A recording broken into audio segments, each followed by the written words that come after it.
Estava vendo essa estatística essa semana. 60% é o número de pessoas que estão infelizes com o que fazem. Tem 40% de pessoas que dizem assim, estou de boa. Estou de boa. Segunda-feira é o melhor dia da minha vida. Eu vou para o trabalho feliz, dando bom dia para todo mundo, dou um abraço. Eu acho que assim, é um lugar assim, de Deus, meu trabalho. Assim, meu chefe eu amo. Sabe aquela pessoa assim, que foi colocada na minha vida? Tem gente que tem assim, essa experiência muito boa. Graças a Deus, se você é um felizardo desse. Mas tem um pessoal assim, 60%, que de alguma forma entendeu que há um problema com a sua vida diária. Eu estava conversando até com um amigo esses dias, ele estava me dizendo, isso foi uma crise dele, isso até ficou me inspirando, ele dizendo que o trabalho dele não era a sua vocação. O que eu faço para viver não é aquilo que Deus me chamou para ser. Tu entende esse tipo de luta? De repente você está fazendo todo dia uma coisa que não é o que você gostaria de estar fazendo. No teu coração arde uma chama, arde um sonho para algum lugar, para fazer algo, mas você não consegue transformar o que você faz hoje nesse sonho que está ardendo no seu coração. E isso vai gerando com o tempo uma certa crise, porque você vai ficando infeliz. Todo dia você faz algo que você não vê propósito, você fica lá pensando, pai, eu sou todo dia aqui trabalhando para enriquecer meu chefe, mas isso não me dá um propósito, não me dá um sentido de missão. Eu não sinto assim que eu estou servindo a um propósito maior, que eu estou deixando legado. Hoje em dia isso é muito forte na nossa geração. Não é? Essa é a geração que diz assim, nem só de pão viverá o homem. Olha, nem só de subsistência, nem só de ganhar dinheiro, nem só para trabalhar a gente pode viver, não. Tem que ter algum mistério de Deus, alguma palavra de Deus para guiar a nossa vida. A vida não é só trabalhar para poder sobreviver. Tem que ter algum tipo de esperança. Eu falando com a senhora há uns 20 anos atrás, aí ela tinha um sonho no coração dela. Ela queria botar um orfanato para cuidar de crianças. Crianças que não tinham os pais, que tinham sido abandonadas. E ela tinha isso muito forte no coração. Ela tinha já assim, mais ou menos o lugar que seria. Ela tinha mais ou menos assim o custo de como seria implantar aquilo. Ela saberia quantas crianças ela podia colocar naquele local, de forma que o orfanato existia já na cabeça dela. Ele não existia aqui, mas na cabeça dela existia um grande orfanato funcionando. Passou-se o tempo, 1, 2, 3, 4 anos. Fui conversar com ela de novo, e o orfanato ainda não existia no mundo real, né? Mas ela estava agora com uma ideia de adotar crianças, né? Eu acho que eu já tenho 2 filhos, mas eu posso adotar um terceiro e essa vai ser minha contribuição para o sonho de Deus para a minha vida. E ela já estava assim, preparando como construir o 3º quarto na casa. Já estava pensando em que colégio ia botar o menino, qual a idade mais ou menos que o menino teria, de forma que esse menino adotado já existia na cabeça dela, mas não existia no mundo real. Passou-se mais um tempo, e ela pensou assim, olha, eu vou servir como voluntária num dia num orfanato. E os irmãos já sabem para onde chegou essa história, né? Até hoje esse orfanato está ali funcionando na cabeça dela. Mas no mundo real esse orfanato não existe. E aí, como transformar esse sonho de Deus no seu coração numa realidade real, prática, física que acontece hoje? Como sair do seu trabalho, né, do seu serviço, que você não vê propósito, para algo que seja a sua vocação pessoal? Mas antes, 2 perguntas. Você é feliz com o que você faz? Você pode responder assim, sou. Você é feliz com o que você faz? Talvez você não, né, seja. Então essa segunda pergunta é para você. Você seria mais feliz fazendo outra coisa? Essa já pega um pessoal maior, né? Não, até sou feliz com o que eu faço, mas eu seria mais feliz se eu morasse nos Estados Unidos, né? Tem gente que diz isso, né? Porque nos Estados Unidos está bom, o Brasil está complicado demais. Você seria mais feliz fazendo outra coisa? Eu quero trabalhar com vocês 3 textos e 3 lições. Cada texto vai trazer uma perspectiva diferente sobre isso. Como você pode fazer para transformar seu sonho em realidade se hoje você não consegue viver ele plenamente? O primeiro texto, preste atenção nisso, é o mais radical, mais absurdo, e esse eu não quero que você faça. Mas eu tenho que pregar porque está na Bíblia. Mas se você for fazer, eu vou dar uns conselhos para você for fazer, certo? É o mais radical. Então, tome cuidado. Não quero que você saia daqui amanhã, faça esse e depois vai me culpar. Eu vou dar uns conselhos, mas vai que Deus disse, né? Vai que tu estava sonhando ontem, eu pedindo oração a Deus, e Deus falou nessa palavra com você e disse, é Deus. Aí eu não posso dizer nada, foi tu com Deus. Aí você tem que assumir a responsabilidade. O segundo texto, ele é mais conservador. É para a pessoa que diz assim, você tem que ser assim, a pessoa responsável. Aí você vai pegar esse segundo texto para você. E o terceiro texto é o que eu recomendo, certo? É o mais equilibrado na minha concepção e é o que vai conseguir equalizar algumas coisas na sua cabeça. Vamos lá? Primeiro texto para você. Deixa eu ligar aqui a minha pesca. Primeiro texto. 1 Reis 19:19. Então Elias saiu de lá e encontrou Eliseu, filho de Safate. Ele estava arando com 12 parelhas de boi, que são 24 bois, né? E estava conduzindo a 12ª parelha. Elias o alcançou e lançou sua capa sobre ele. Eliseu deixou os bois e correu atrás de Elias. Deixe-me dar um beijo de despedida em meu pai e minha mãe, disse. Então irei contigo. Aí Elias respondeu, né? Vá, volte, pelo que lhe fiz. E Eliseu voltou, apanhou a sua parelha de bois e os matou. Queimou o equipamento de arar para cozinhar a carne e deu ao povo. Fez um churrascão. E eles comeram. Depois partiu com Elias e se tornou seu auxiliar. O que é isso? Elias chegou para ele, Elias sempre fez tudo sozinho. Era o cara, o profeta solitário. Aquele que dizia, só restou eu. Aí um dia ele conversando com Deus, dizendo que estava sozinho, e Deus deu uns carão nele e disse, vai arranjar um auxiliar. Aí ele chegou lá para Eliseu, pegou a capa dele, daquela coisa assim, bem penté, né? Jogou a capa sobre ele, a unção ali sobre ele. Aí ele disse assim, rapaz, era a oportunidade da minha vida, o Eliseu falou. É aqui, eu estou arando esses bois, mas eu sempre quis ser profeta no meu coração, devia ser, né? Então, apareceu isso aqui, então aqui que eu vou. E eu não quero mais saber do meu passado, eu vou queimar meus bois, eu vou destruir tudo que tem para... Tudo que eu fiz até agora não valeu de nada. A partir desse momento eu vou sair dessa porta e nunca mais eu volto e vou fazer aquilo que Deus colocou no meu coração. Por isso que é a mais radical, é assim, meu irmão, você hoje, amanhã vai pedir demissão do seu emprego, vai mudar de cidade, vai deixar tudo para trás e vai fazer o que Deus colocou no seu coração. Oh, aleluia!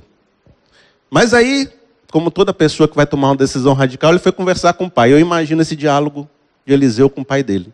Se não, deixa eu só dar um beijo no meu pai. Aí chegou lá para falar com o pai. Pai, apareceu aí um profeta chamado Elias, um cara do poder, da unção. Eu vou com ele, tchau aí, bênção. Aí o pai dele, pai, meu filho, quem é esse rapaz, meu filho? Calma, você tem aqui suas responsabilidades. Você tem uma fazenda, né? Você tem sua família. Esse rapaz, você vai ter como se sustentar na vida? Rapaz, o pai, ele é um cara assim, por exemplo, outro dia ele estava sendo alimentado por corvos, né? Tá ali, corvo e tomando água do rio. Mas depois uma viúva pobre começou a dar farinha e azeite para ele. E no final das contas tinha um anjo dando um pão aí abençoado para ele comer. É isso aí que a gente vai comer, comida de anjo. Meu filho, você tem aqui boi, você tem cozinha, você tem fazenda, você vai comer comida de anjo com esse rapaz aí?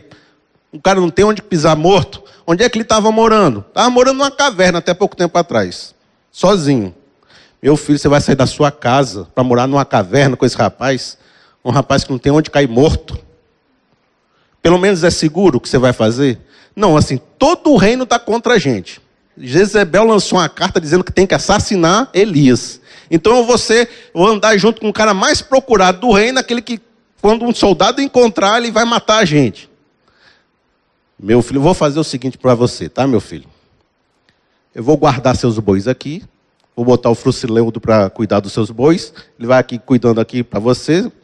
E quando você desistir desse negócio que vai dar errado, eu sei que vai dar errado, você volta e você vai continuar a sua vida aqui. Porque isso aí é furado, meu filho. Eu disse, não, meu pai. Você não está entendendo. Eu vou queimar meus bois, vou fazer um churrasco aqui e não tem perigo de eu voltar para essa casa nunca mais. Meu filho, isso vai dar errado. Não vai. Como é que você tem tanta certeza? É Deus. Ô mistério, né? A pessoa foi com a fé mesmo, a confiança de fé. Diz assim, é Deus que me dá essa confiança. Porque está vendo esse Elias aí? Ele tem uma unção, né? Eu vou ter 2 vezes a unção desse cara. Não foi ele que teve a unção dobrada do Espírito, Eliseu? Eu vou ser o melhor profeta que já existiu na história. Porque o cara só toma uma decisão dessa se tiver uma confiança no coração inabalável, né? Tem que ter uma confiança forte para tomar uma decisão dessa. Então qual é a primeira lição? Meu irmão, tome cuidado com essa lição. Vamos lá. Tome uma decisão, pegue a primeira rota de saída e não olhe para trás. Se entregue de corpo e alma e elimine o plano B. Vai na fé, meu irmão, que as coisas vão se ajustando no caminho. Você vai botando o pé e Deus vai botando o terreno. Você vai botando o pé e Deus vai botando a ponte. Você não está vendo a ponte não, mas você vai botando o pé e a ponte vai aparecendo, porque no caminho Deus vai abrindo porta, Deus vai dando subsistência, Deus vai dando oportunidade, e é só começar que Deus faz, é só botar a fé em ação que o negócio acontece. Amém, aleluia, glória a Deus, vamos lá, e vai acontecer. Isso nunca aconteceu no seu coração, não de você olhar assim para a porta do chefe e dizer, é hoje que eu peço demissão. Você estava lá na sua mesa, dizendo assim, olhando, é hoje, eu vou entrar lá, vou falar com ele que eu peço as minhas contas, a partir de amanhã eu nunca mais piso nesse trabalho. Nunca pensou, não? Já fez? Pois é, tem gente que é do bom. Aí você chega em casa, vai conversar com a esposa, meu, aí as contas, e os meninos, e os negócios. Aí, não dá certo não, vou voltar. Aí você volta. Aí vem aquela meta, aí o meu chefe diz assim, agora mais do que nunca vocês têm que se esforçar mais. Aí, né? É agora que eu vou pedir demissão. Aí você volta para casa, vê seu carro, vê seu apartamento, vê suas coisas, e você diz, não sei, mas estava lá, chama ardendo no seu coração. Você não tomou a decisão e não queimou seus boi, mas podia ser que você tivesse tomado que nem Eliseu e disse assim, rapaz, eu vou embora agora. Tchau, pessoal, e nunca mais eu volto para o mercado financeiro, nunca mais eu volto a fazer nada na minha vida.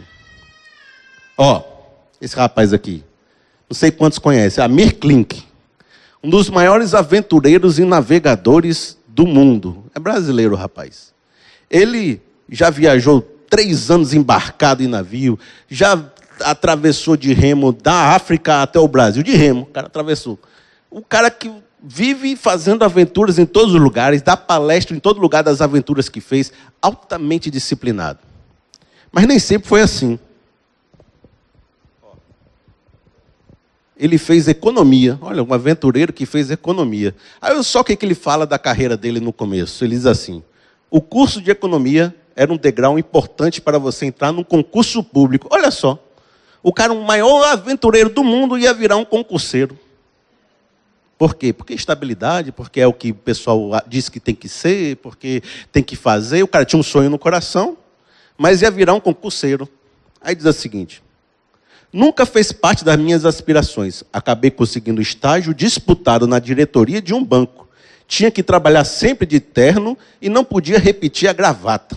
Sem inspiração, paixão zero e de gravata. O cara que sentava ao meu lado era o chefe do departamento. Estava há 20 anos no banco. Pensei assim, então eu vou gastar esse tempo todo aqui só para mudar dessa mesa para aquela? Não, por nada desse mundo. O chefe dele do lado, eu vou passar 20 anos aqui para mudar dessa mesa para essa daqui. A experiência no banco foi boa para descobrir o que eu não queria fazer. Portanto, uma das mais importantes da minha vida. Cada um precisa ouvir suas necessidades, seus próprios sonhos. Eu não conseguiria viver trancado, pelo menos não dentro de um banco. Às vezes você viveu sua vida toda para descobrir o que você não queria fazer. Não foi? Às vezes você está lá naquele trabalho infeliz, para Deus te dizer, é isso que eu quero que você não faça. Aí você toma consciência, realmente, isso aqui não é para mim, eu vou fazer outra coisa da minha vida. Porque as pessoas estão descobrindo que não só de pão viverá um homem, eu preciso de um propósito, eu preciso mais do que a subsistência. Eu tenho um casal aqui que já foi da nossa igreja, e eles se mudaram para mais longe, não estão podendo vir, que é a Amanda e o Ed. E uma certa época a gente trabalhou ali com eles, fez um vídeo, E eles é aquele pessoal que saíram pelo Brasil andando de bicicleta, entendeu? Vendendo seu artesanato, sem posse, sem nada, meio na cultura hippie. Eu vou trazer aqui um depoimento curtinho deles, um vídeo, até para apagar a luz lá para a gente, que é muito interessante. Vejam só como é que eles decidiram viver a vida. Oi, meu nome é Ed. Oi, e eu sou a Amanda. Eu conheci a Amanda, foi para Ipiaú, na Bahia, onde nós nos conhecemos, na escola. E ali já comecei a fazer um artesanato. Conheci um artesão também do Chile, onde me ensinou algumas técnicas. E naquele momento ali já comecei a criar uma paixão pelo artesanato. E a Amanda também começou a gostar, a usar as artes que eu fazia, até que decidimos viajar juntos e conhecer o país, né? Através da nossa arte. Eu larguei uma faculdade, um emprego, assim, e segui com o meu companheiro, porque essa história no início era muito mais dele do que minha, né? E hoje é uma história que a gente está construindo junto. A cultura hippie nada mais é do que o desapego à matéria, né? Não que você não queira ter as coisas, viver com decência, mas não viver pela conquista do ter. E eu decidi largar tudo para ir com ele. Os primeiros dias foram um pânico, assim, para mim, porque a primeira noite, a gente de cara dormiu na rodoviária de... Como é mesmo o nome? De Eunápolis, né? Que é uma cidade no extremo sul da Bahia, uma cidade perigosa, assim. Era a roupa e o nosso artesanato. Era o básico para sobreviver e curtir os lugares, né? A gente vivia viajando, né? Então onde que a gente ia expor? A gente ia expor nas praças, né? Sentadinho ali no chão, com um paninho no chão, na nossa vida mesmo de maluco de estrada, que era o que a gente vivia, né? Assim, eu acho que a praça é o lugar mais democrático do mundo e a gente pôde participar desse lugar durante vários anos da nossa vida. Forte, né?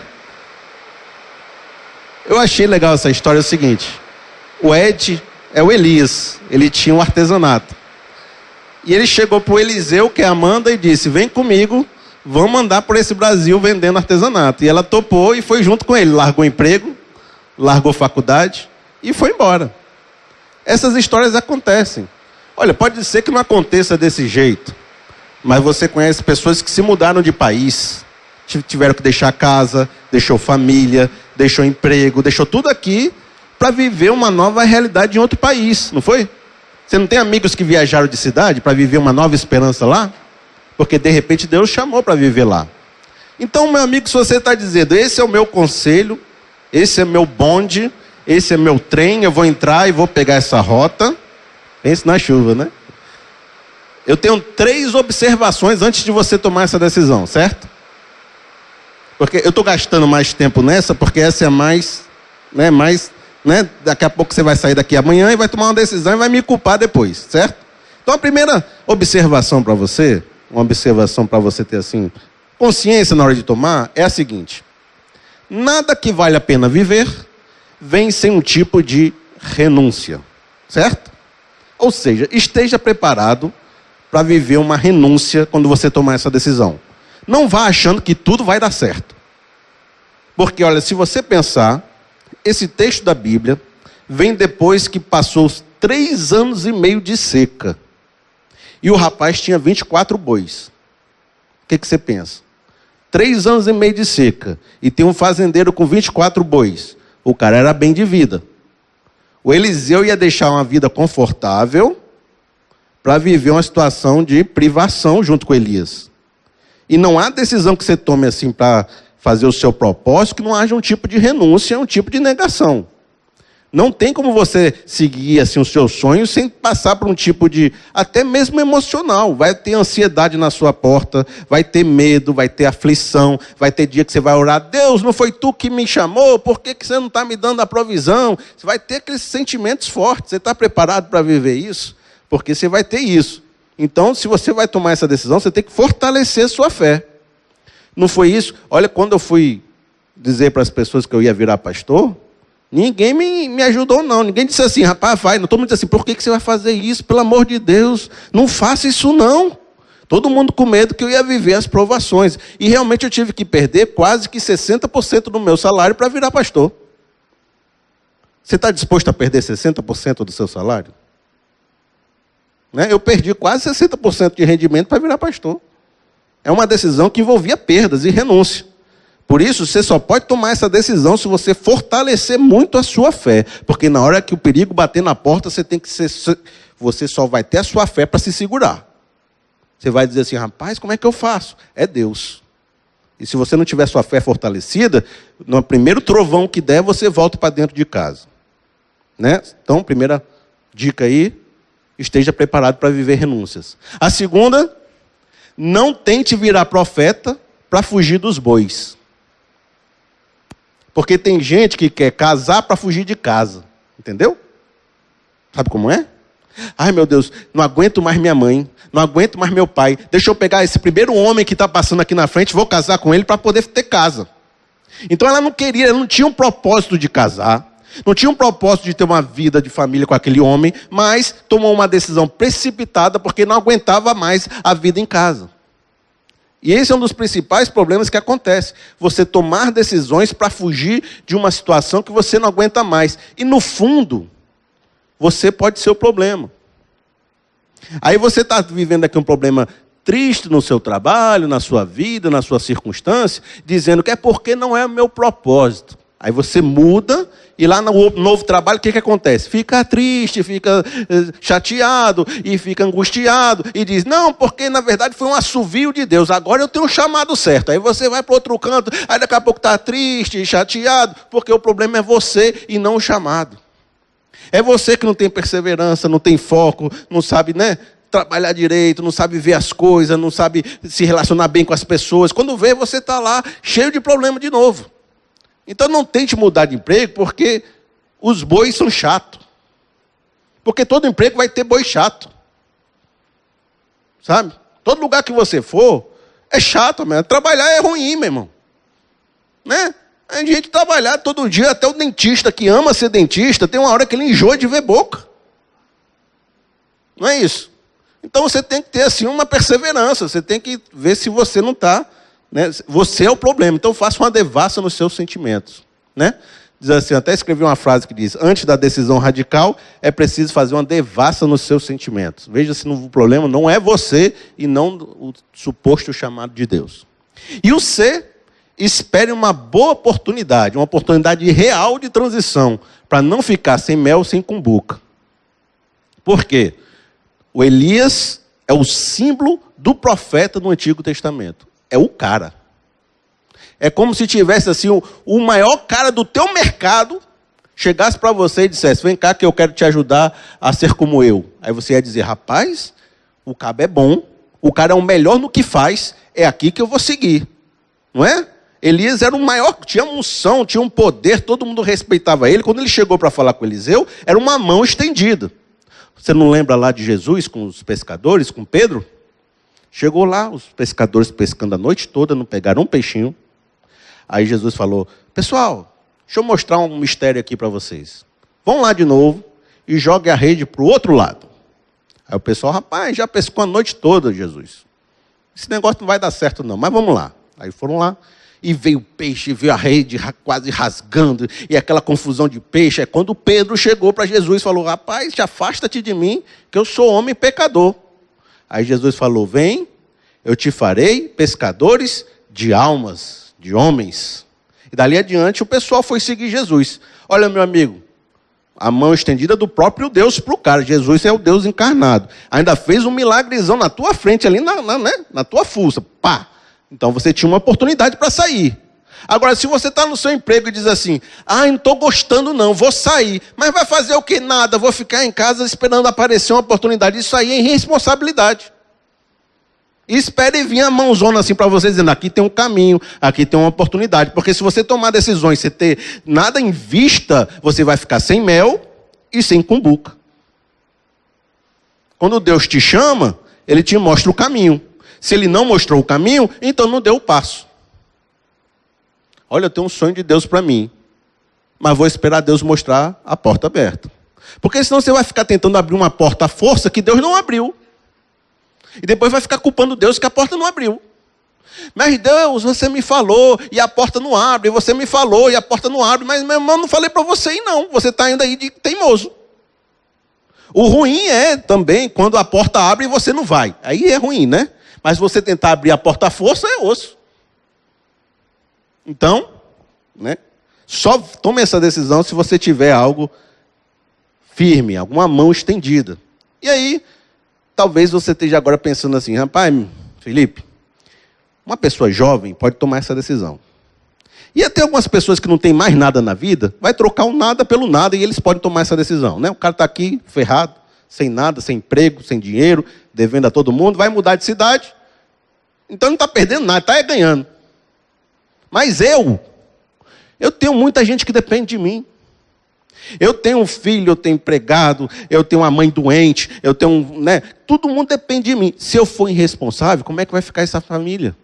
Se eu tomar uma decisão de mudar, como é que vai ficar todo mundo que depende de mim? Tu acha que Deus quer que a gente machuque as outras pessoas? Tu acha que Deus quer de mim que eu tome uma decisão irresponsável e todo mundo que depende de mim fique lascado pelo canto? Então não é assim não, Felipe. Eu não posso dizer assim, eu vou fazer o meu sonho e acabar com todo mundo que está em minha volta. Eu sou escravo daquilo que eu faço. Eu sou, né, obrigado a fazer o que eu faço, porque se eu não fizer, muita gente pode se machucar. Não tem isso? É muito fácil dizer para mudar, né? Ai, muda, sai daí, muda. Mas e aí, como é que fica essa responsabilidade? Aí talvez eu vou trazer então um segundo texto mais conservador para você. Certo? E eu vou comparar a sua situação à situação de um escravo. Porque o escravo não pode decidir para onde vai. Né? O escravo diz assim, eu quero mudar de emprego. Ele pode? Não, né? É escravo. Eu quero mudar de cidade. Ele pode? Não, ele é escravo, ele tem que fazer o que ele manda ele fazer. Ele está escravo do seu compromisso social ali. E na época da Bíblia existia ainda essa questão da escravidão e que eles tinham que lidar com isso. Aí Paulo fala assim, olha só, escravos, obedeçam em tudo os seus senhores terrenos, não somente para agradar os homens quando eles estão observando, mas com sinceridade de coração, pelo fato de vocês temerem ao Senhor. Tudo o que fizerem, façam de todo o coração como para o Senhor e não para os homens, sabendo que receberão do Senhor a recompensa da herança. É a Cristo, o Senhor, que vocês estão servindo. Meu amigo, qual foi o conselho de Paulo?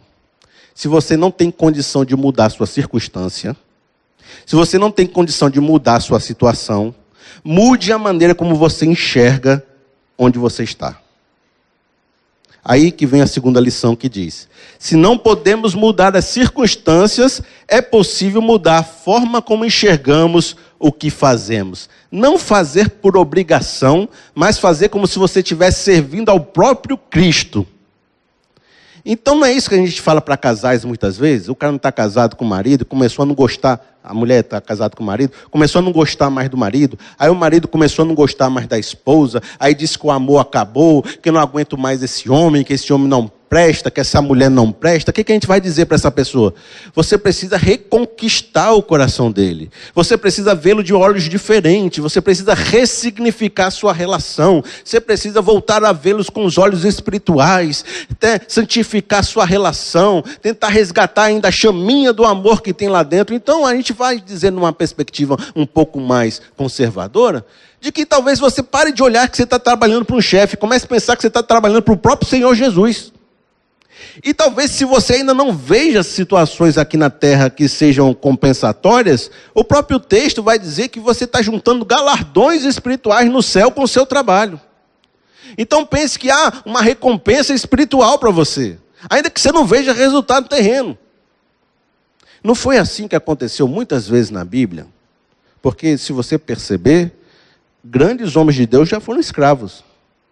Daniel foi levado escravo para a Babilônia. Ele não tinha opção de sair da Babilônia. Mas ele tornou a Babilônia o seu local de trabalho e disse, aqui eu vou ser o cara mais produtivo, mais sábio, mais fiel de todos. E ele conseguiu galgar grandes posições e influenciou muita gente lá dentro com a palavra de Deus. E foi reconhecido um homem de Deus e até hoje nós falamos dele aqui. Aí talvez você me diga, mas aí não dá muita esperança essa daí, né? A gente fica assim com o coração meio triste. Eu sei que tem que fazer isso, eu sei, mas eu fico meio triste. Então tem um versículo para você, certo?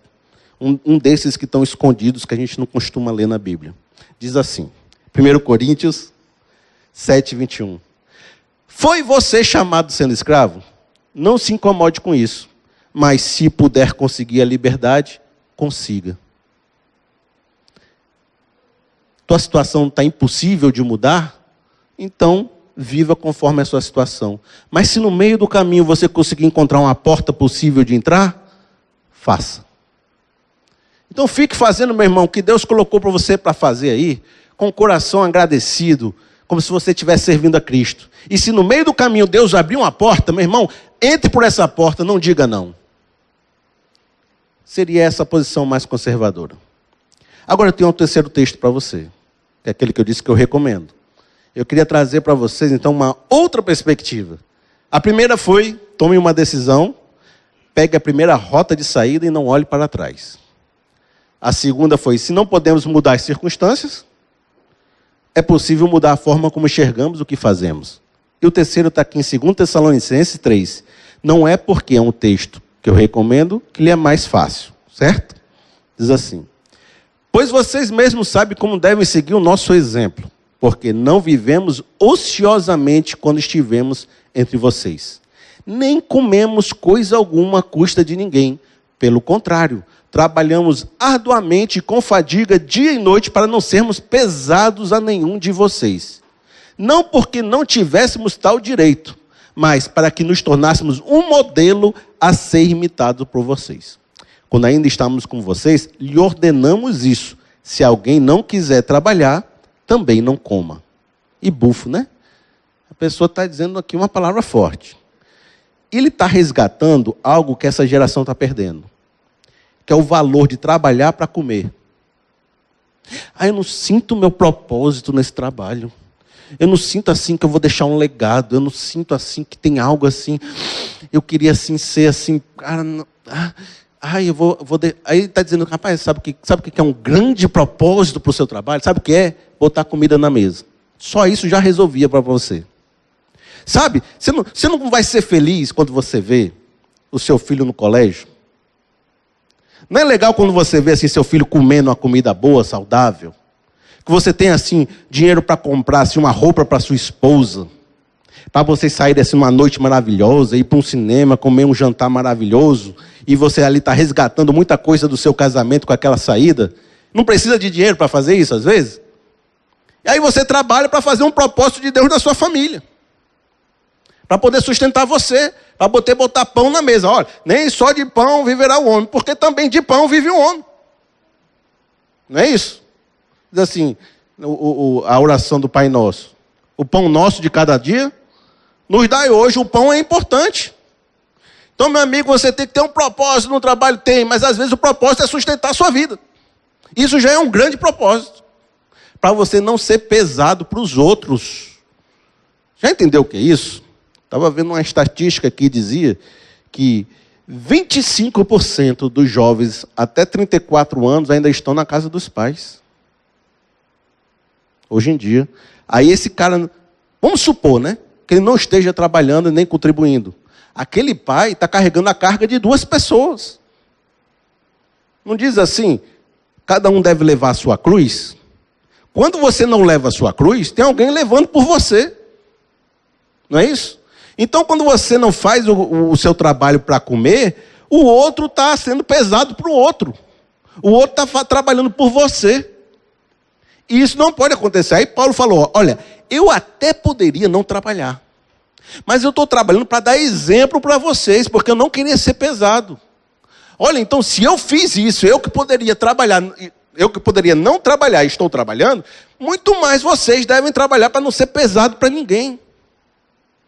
Então isso é um grande propósito, olhar para a sua casa, olhar para a sua família e dizer, poxa, meu trabalho está dando suporte a tudo isso aqui, e isso é um grande propósito. Então, a terceira lição vai dizer assim, nossa vida é mais complexa que viver só para uma vocação. Por isso que o trabalho pode ser fonte de alimentação para outros sentidos de existência.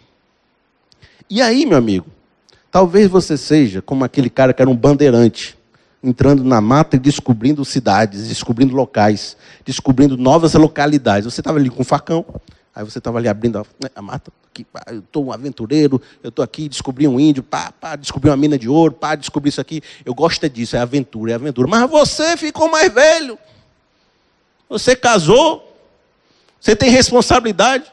Aí você botou uma vila no meio do negócio, aí não pode mais sair, né, por aí, pelo mundo, voltar 2 anos depois, teus meninos estão crescendo, você tem que alimentar todo mundo.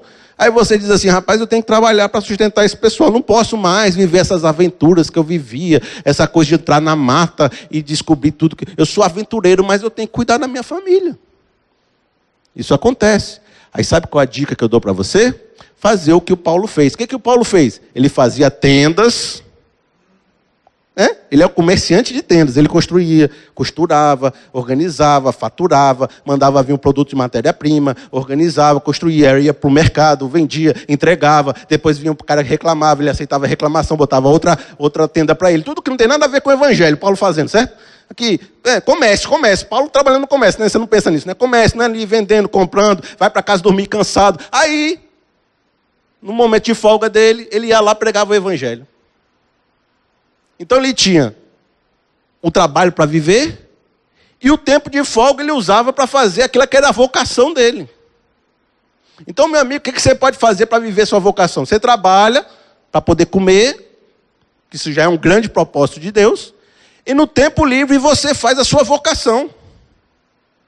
Você usa para ser um cantor, você usa para ser um compositor, você usa para ser um pastor, você usa para ser, né? Um cara assim que vai viajar, vai fazer grandes planos para viajar esse Brasil, mas você viaja só 2 meses no ano e passa o resto trabalhando. Então você é aquele bandeirante que estava ali, agora está preso. Então o que você tem que fazer? Arranjar uma pequena matinha, inexplorada ainda, que de vez em quando você vai lá, minha matinha aqui agora, oh meu Deus, olha esses troncos aqui, olha só esse macaco novo que eu descobri, olha só esse animal, olha só que coisa boa, vou voltar para o trabalho. Aí você volta, ali, cuida dos meninos, passa a mão, tal, não sei o quê, aí você começa a se sentir mal, não estou sentindo bem. Minha matinha, aí você volta para a matinha, aí bata lá um pouquinho, mais. Então você consegue ficar feliz, mesmo trabalhando num lugar que você não é tão feliz, se você tiver a sua matinha, a sua vocação ali que você pode trabalhar, você vai ali na sua matinha, você se sente bem, realizado, está fazendo o propósito de Deus, e volta para trabalhar, porque também é um propósito sustentar a sua família, sua casa e suas coisas. Talvez o que você esteja precisando é de uma matinha, e não mudar a sua vida. Qual é a sua matinha? Entendeu? A unção da matinha na sua vida. Você tem que descobrir uma matinha para você que faça você ficar feliz. Entendeu? Então, essa decisão radical é possível tomar. Mas talvez você não seja, né, credenciado para essa decisão radical. A decisão de só se conformar com o que faz também é possível. Mas a gente sente aí que a nossa vida tem que ser um pouco mais do que isso. Então a minha opinião para você é, faça o que tem que fazer e arranje uma matinha para você conseguir se sentir bem. Ao longo do tempo, se a matinha ficar mais grande que o negócio aqui e começar a dar dinheiro, aí você faz assim, ó, ô pessoal, tchau, porque aqui está dando mais dinheiro do que vocês. Aí você vira para a matinha de novo, certo? Aí ela pode te sustentar, pode te dar dinheiro, pode fazer você contratar gente, pode fazer um bocado de coisa. Mas se ela não está sustentando, aí você continua no trabalho aqui normal e indo para a matinha de vez em quando. Amém? Vamos fazer só uma oração para terminar esse momento, colocando nas mãos de Deus a sua decisão, que Deus possa fazer você ter uma vida muito mais feliz e muito mais alegre nesse tempo de trabalho seu. Deus, se alguém veio aqui, Pai, com esse coração aflito, insatisfeito com a sua semana, insatisfeito com as coisas que fazem, insatisfeito sem ter uma perspectiva de mudança, Senhor Deus, agora aplica Teu Espírito Santo nessa vida. Faz com que ele entenda qual foi a palavra para ele. E dê para ele a coragem necessária para queimar os bois e ir adiante para fazer o seu propósito. Que ele não negue mais o seu chamado na sua vida e diga, eis-me aqui, envia-me a mim. E se, Senhor Deus, alguém também está com o coração ardente para fazer um propósito para Ti, mas não pode deixar as circunstâncias, Senhor Deus, que essa pessoa possa encontrar, Pai, aquela sua vocação e tempo necessário para levar ela para frente. E que o Senhor abençoe cada dia daquela vida e dê uma provisão necessária para que nada falte. Senhor Deus, arruma a nossa vida, nos ajuda a organizar o nosso tempo, organizar nossas estruturas, nossas relações, nos ensina a dizer não quando tem que dizer não e sim quando tem que dizer sim, porque isso aí arruma muita coisa na nossa vida. Ó Deus, nos abençoe, Pai. Queremos ser um servo fiel nas Tuas mãos. Se alguém tem medo, tem ansiedade, tem angústia sobre isso, que o Senhor Deus traga paz no seu coração. E que essa pessoa possa ter uma sabedoria como nunca teve essa semana. E as coisas possam ficar claras no seu coração. Assim eu peço que o Senhor aplique essa palavra em nome de Jesus. Amém.